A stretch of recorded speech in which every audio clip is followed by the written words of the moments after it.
What is a keyword? A keyword is simply a search phrase.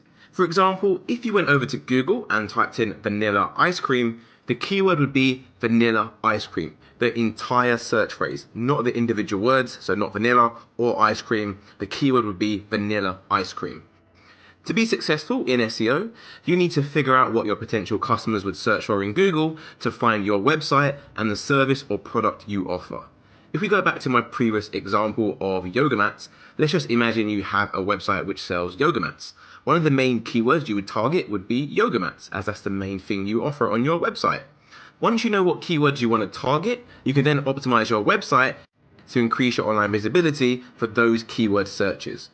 Understanding keyword intent.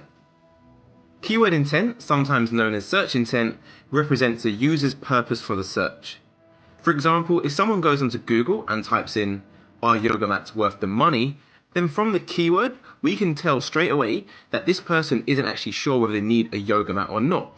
As the search phrase says, "Are yoga mats worth the money?" So from this keyword intent, we get two things. One, the person knows about yoga mats, and two, they're not sure whether they need a yoga mat.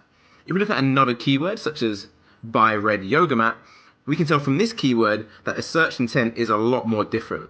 The person has typed in buy red yoga mat, which means they already know that they need a yoga mat, and they've gone even further and they actually describe the yoga mat they need, which is a red one.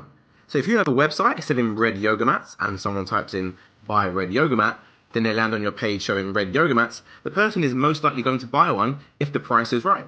However, if someone types in "are yoga mats worth the money?" then they land on the same page showing red yoga mats, the person probably isn't going to buy it. The person still needs convincing. Understanding the difference in search intent will make a massive impact on your SEO campaign. Essentially, when you understand the buyer intent, you can make sure the page the person lands on is relevant to what they typed in and will result in more sales and a much better user experience.